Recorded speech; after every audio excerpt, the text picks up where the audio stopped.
Today we are back at the St. Louis Rapid in Blitz. This game was played in the Blitz portion. Alireza Firouzja with white. Anish Giri has the black pieces in this game. And this game is a real pleasure to watch.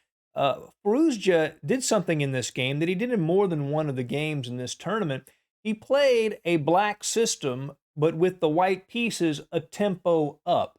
He used the English opening to play the Sicilian in reverse. This is not an uncommon idea, but he used it in a very efficient and effective way. And this game is quite a beautiful game. I think you're going to enjoy it. Let's jump right in. Alireza begins with c4. Knight f6 is played by Anish Giri. Knight c3, e5, knight f3, and knight to c6. The English four knights. Nothing strange yet. But here d3 is played by Alireza. Now d5, cd5, and knight to d5. Now this is just like a classical Sicilian, but with colors reversed. And you'll notice, let's say that it had been a Sicilian. This is a classical Sicilian. White's most common move in this position is bishop to g5, the rouser variation. Basically, this bishop g5 move is designed to prevent e5 because there'd now be a pin on that knight and it would cause a lot of problems for black. But in this position, it's white's move, so there's no such pin. So now white can play the move that he wants to play, which is e4.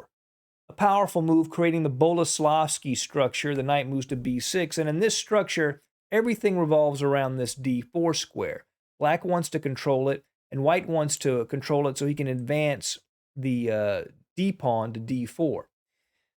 Bishop e2, there's really no other square for this bishop, and it clears the way for white to castle short. Bishop to e7 and bishop to e3, contributing to his control over the d4 square. Again, his goal is to play d4 and liquidate the center, eliminating black's only central pawn. Castles and rook to c1. Before castling had been played, rook to c1 is actually a novelty, but it transposes to a known position in a couple of moves. Bishop to e6, castles, and bishop to f6. The idea is to clamp down on this d4 square, that bishop at f6 along with the pawn, the knight, and the queen. Try to keep this d4 square under control. Now, this position had been arrived at before, and Peter Svidler played the move knight to a4 in this position, but here Firouzja plays knight to d2. And the idea is to play the knight to b3 with the threat to hop into c5. You can see a knight on c5 would be a very difficult piece for black to deal with. Attacking the bishop at e6, attacking the pawn at b7. Black does not want to deal with that, I can assure you. Rook to e8 is played, and now when the knight goes to b3, threatening knight to c5, what does Anish Giri do? He takes it off, right? The queen takes, and now he has given, for the moment, white the bishop pair. So how do we deal with the bishop pair? We know if one side has the pair of bishops, it's a good strategy to trade off one of those bishops. So Anish Giri plays bishop to g5, seeking to do exactly that. Exchange off the bishop at e3. Rook to c2 is played by Alireza. Maybe he'll double on the c file, maybe somewhere else. We'll see.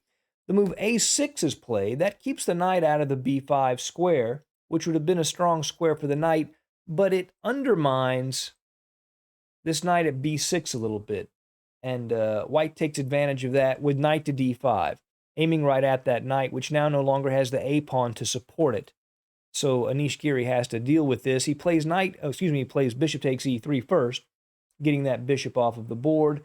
But after pawn takes, you'll see this central cluster of pawns for white. They're actually pretty strong, controlling d4 and f4, and also opening up now a half-open f-file for white. And you can see when Firouzja played rook to c2, he had the foresight that this rook could also move over here, as well as the f-rook moving over to the c-file. So now, knight to a5. Basically, what Anish Giri is trying to do is push away this queen from control of the knight at d5. So the queen moves to a3, but now knight takes d5, pawn takes knight. So is black winning a pawn on d5? Can his queen capture it? No, it cannot. If he takes on d5, then rook to c5 is a double attack, hitting the queen and the knight on a5. So for the moment, the pawn at d5 is taboo.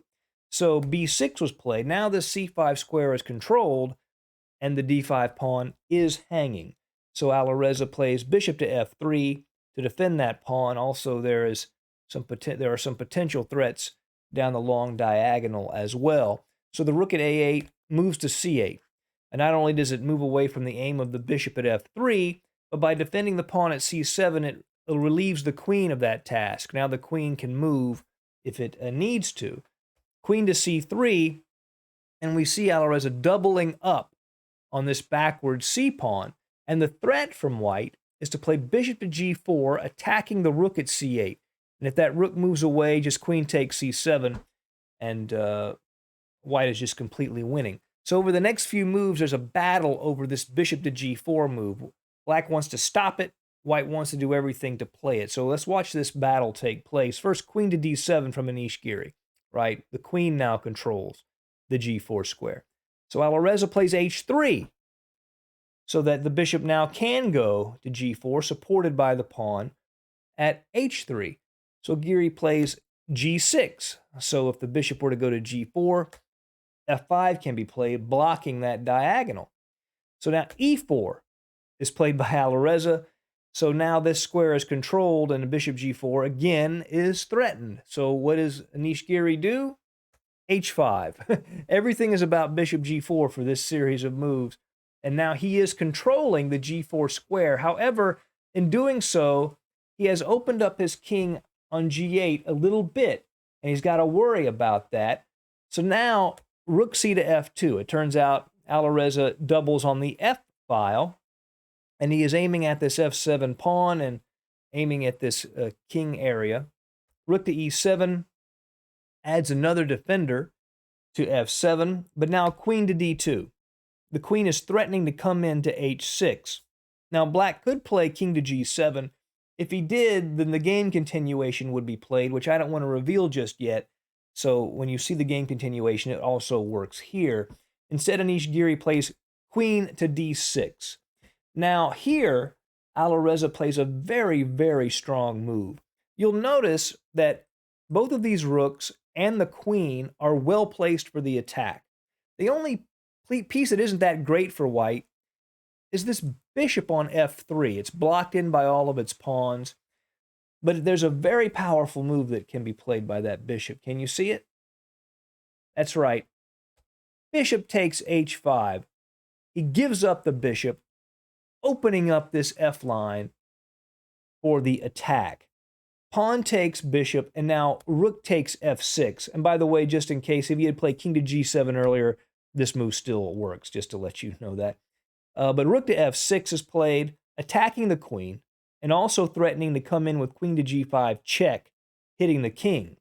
If the queen moves back to d7, queen to g5 check, king to f8 is forced, and now rook to h6 with the threat of rook to h8 mate. And this rook blocks in the king, so that's why rook to h8 is mate, but also the queen controls that square, so there's just nothing he could do. He could play f5 to give the king f7, but then after queen to f6 check, rook to f7, rook to h8 would still be checkmate. So to avoid that, Anish Giri plays queen to c5 check. The king moves to h1, then king to f8, trying to flee all of those checks. However, Firouzja has another way to finish the game. Can you see the tactic? That's right. Boom. The simple pawn fork, b4, attacking the knight and attacking the queen. And in this position, Anish Giri resigned. A very effective, colors reversed attack from Alireza Firouzja. Hope you enjoyed the game. See you again soon at Chess Talk. Goodbye.